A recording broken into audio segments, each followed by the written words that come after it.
Friends, welcome to my channel divorced Indian गाय।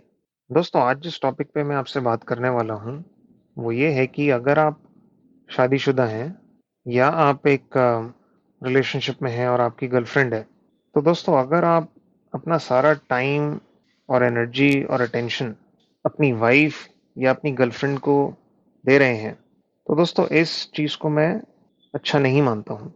और दोस्तों, अगर आपकी नई नई शादी हुई है या आपकी अभी नई नई गर्लफ्रेंड बनी है, तो दोस्तों बिल्कुल समझ आता है कि आप अपना सारा टाइम, अपना सारा एनर्जी और अटेंशन उसको दें।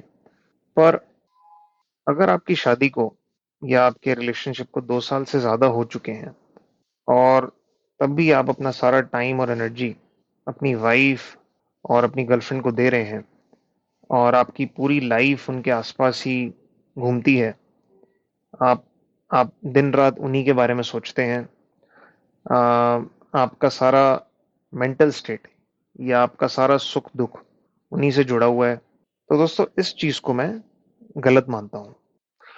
और दोस्तों बहुत ज़रूरी है कि आपकी लाइफ में आपकी वाइफ या आपकी गर्लफ्रेंड के अलावा भी और पहलू होने चाहिए। और जब मैं कहता हूँ कि और पहलू होने चाहिए, तो उससे मेरा क्या मतलब है?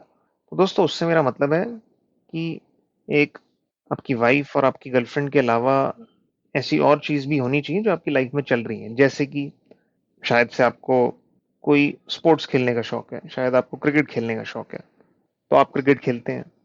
आप अपना कोई साथ में साइड बिजनेस चला रहे हैं, तो आपका कुछ टाइम उस साइड बिजनेस को चलाने में जाता है। या फिर हो सकता है कि आप को बुक्स पढ़ने का शौक है, तो आप अपना कुछ टाइम बुक्स पढ़ने में लगाते हैं। या फिर हो सकता है कि आपको एक्सरसाइज करने का शौक है, तो आप अपना कुछ टाइम एक्सरसाइज को देते हैं। तो दोस्तों बहुत ज़रूरी है कि आपकी लाइफ में कुछ, आपकी शादी या आपकी गर्लफ्रेंड के अलावा भी ऐसी 2-3-4 चीज़ें होनी चाहिए आपकी लाइफ में, जिस पे आप अपना टाइम और एनर्जी लगाते हैं। ये बहुत ज़रूरी है।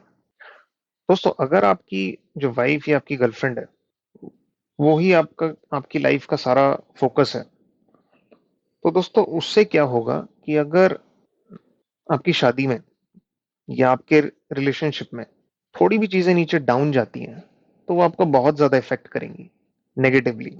क्योंकि आपने अपना सारा अभी तक का टाइम, एनर्जी और फ़ोकस उसी चीज़ पे लगाया है और आप हमेशा हर सिचुएशन को बहुत ज़्यादा ओवरथिंक करेंगे।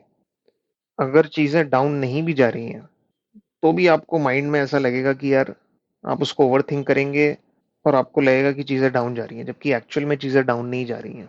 और कई बार चीज़ों को ओवरथिंक करने से आप कुछ ऐसे एक्शन ले लेते हैं जिससे वो चीज़ एक्चुअली में खराब हो जाती है। और दोस्तों अगर आप अपनी सारी एनर्जी अपनी वाइफ और अपनी गर्लफ्रेंड को दे रहे हैं, तो मुझे ऐसा लगता है कि बहुत लंबे टाइम में आप बर्नआउट हो जाएंगे, क्योंकि ये जो चीज़ है ज़्यादा लंबे समय तक चलती नहीं है और सस्टेनेबल भी नहीं है। तो दोस्तों मैं ही आपको सजेशन दूंगा कि अपनी लाइफ में और पहलुओं को जोड़िए।